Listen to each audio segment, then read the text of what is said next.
संचालनकर्ता राजदेव प्रसाद जी, मंच पर उपस्थित हम लोगों के गार्जियन मुजफ्फर हुसैन राही साहब, हमारे प्रदेश के उपाध्यक्ष हैं, मंच पर उपस्थित श्रीमान गौतम चंद्र वंशी जी, मंच पर उपस्थित महिला की अध्यक्षा रेणु जी,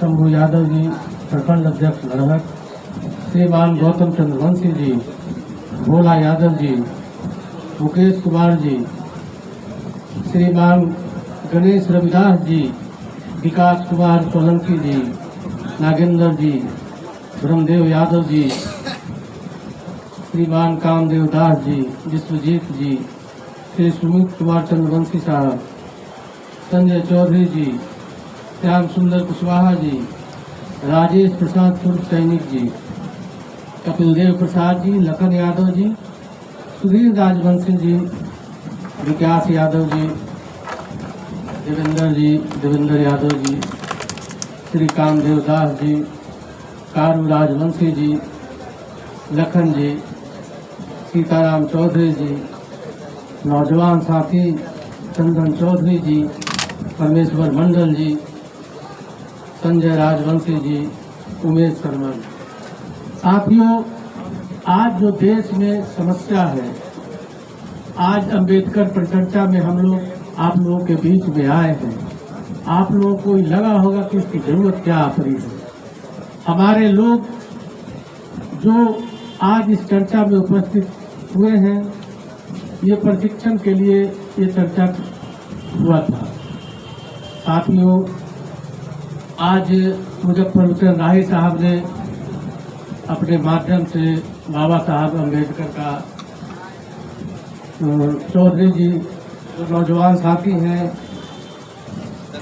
चंदन चौधरी जी, इन लोगों की बात सुने।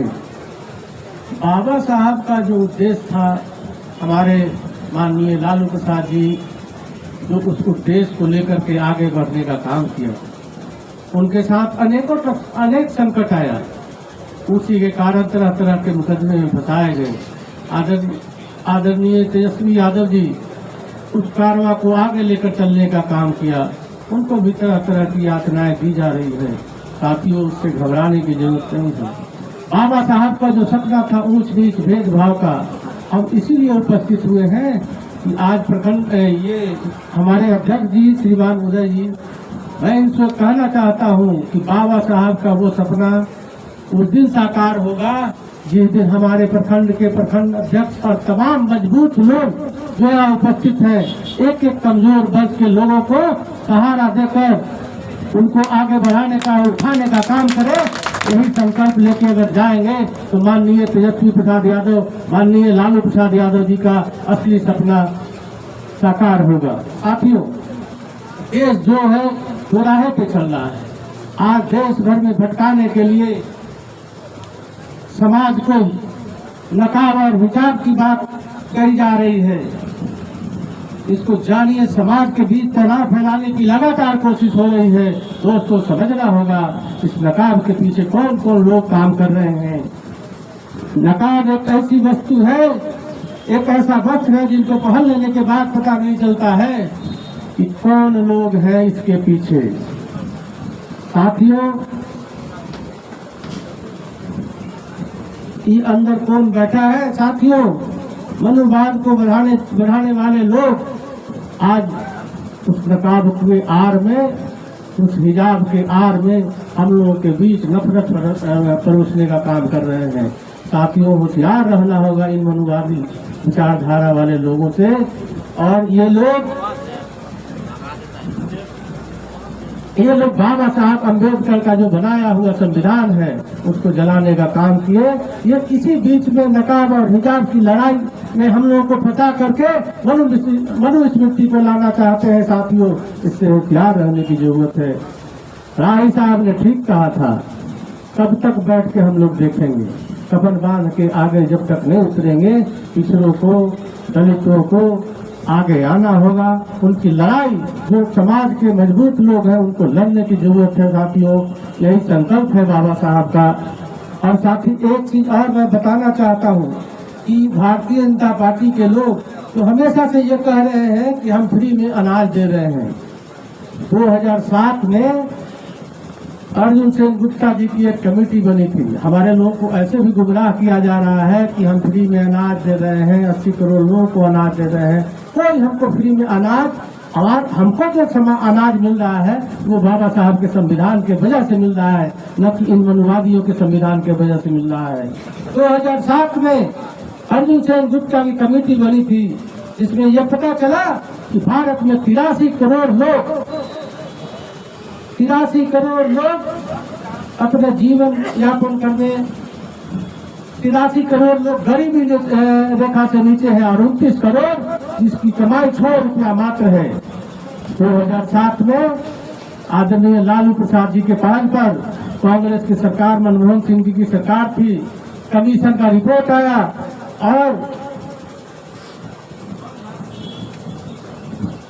फूड सिक्योरिटी एक्ट पास हुआ। साथियों, उस फूड सिक्योरिटी एक्ट के तहत हम लोगों को अनाज मिलता है, ये प्रचार करते हैं। इन बातों को भी हम लोगों को बताना होगा कि हमारे लोग जो आज गुमराह है कि हमको अनाज भारतीय जनता पार्टी के लोग, नरेंद्र मोदी के लोग दे रहे हैं, नहीं। ये संविधान का जो अधिकार था, साइमन कमीशन का जो रिपोर्ट था, उसके कारण हम लोग को मिल रहा है साथियों। और साथ ही मैं बहुत नहीं कहूंगा, मैं एक ही बात कहूंगा कि यहाँ पर जितनी बात सुने हैं, समझे हैं, जो हमारे आपके गांव में जो कमजोर, जो जिनके देह पर वस्त्र नहीं है, उन लोगों को आगे बढ़ाने का और पढ़ाने का जरूरत है। तभी बाबा साहब का सिद्धांत आगे बढ़ेगा, उनके वसूल आगे बढ़ेंगे। आदरणीय लालू प्रसाद जी का वसूल बढ़ेगा, आदरणीय तेजस्वी यादव जी का वसूल बढ़ेगा। मैं चाहूंगा कि जितने कमजोर लोग हैं उनको कुर्सी दीजिए, उनको सम्मान दीजिए। आपका सम्मान स्वयं बढ़ जाएगा, आपका मान स्वयं बढ़ जाएगा।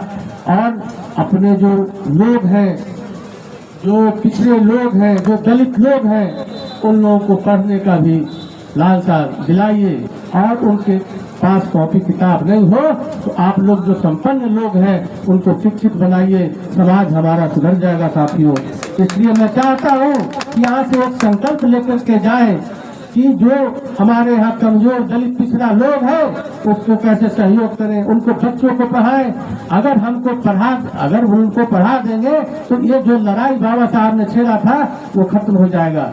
नहीं पढ़ेंगे ये जीवन भर, जब तक धरती रहेगा तब तक ये लड़ाई रह जाएगा। दोस्तों, साथियों, इसको इस शपथ को लेकर के जाइए और आज से प्रयास कीजिए कि हम दबे कुचले जो लोग हैं उनको शिक्षित कैसे करें, उनको समझदार कैसे बना दें, उनको तब संगठित रहेंगे। जब पढ़ लिख जाएंगे तब संगठित रहेंगे दोस्तों। इसलिए पढ़ाना लिखाना उन लोगों को जरूरी है।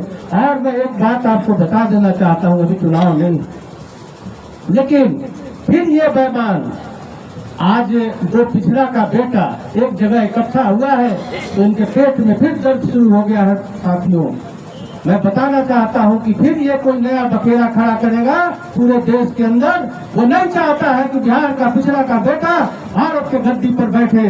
साथियों, इससे होशियार रहने की जरूरत है। मैं ये बात आपको इसलिए कह रहा हूँ कि ये तरह तरह का हथगंडा अपनाएंगे, आपको बरगलाएंगे, आपको बरगला करके आपका वोट लेकर के फिर 5 साल आपको विरोध बनाएंगे और फिर तक उन्हीं की तरफ ताकते रह जाइएगा।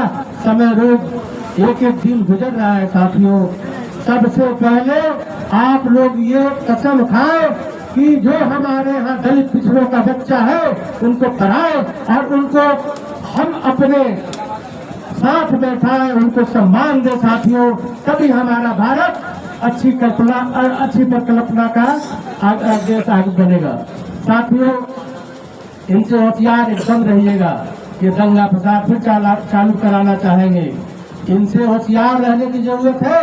और भारत का प्रधानमंत्री बिहार का पिछड़ा का बेटा बने, हम लोग यही चाहते हैं। ये दो पिछड़े के बेटे जब इकट्ठा हुए हैं तो होशियार रहिएगा, ये फिर कोई फसाद फैलाएंगे इस धरती पर। इसलिए होशियार रहिएगा साथियों। और ये बताएं, हमारे भारत के प्रधानमंत्री जी कहते हैं कि हम ओबीसी के बेटे हैं। आज ओबीसी का जो छात्रवृत्ति था ये बंद कर दिए। ये कैसा ओबीसी है, ये भारत की जनता को बताना होगा साथियों। इसलिए अभी से खबरदार हो जाइए, होशियार हो जाइए। ये नफरत की आग फिर फैलाएंगे किसी न किसी बहाने, इनसे होशियार हो जाइए। और मैं पुनः कहता हूँ कि अपने गांव और गिराज और समाज में जब जाएंगे तो जो पिछड़ा दलित उनके बच्चों को प्रोत्साहित करेंगे, पढ़ेंगे, लिखेंगे, तभी हमारा समाज सुधरेगा। दोस्तों, भाषण देने से कुछ नहीं होगा। हम लोग अपने से जब प्रयास करेंगे तो शायद उस मार्गदर्शन से हमारा समाज बढ़े।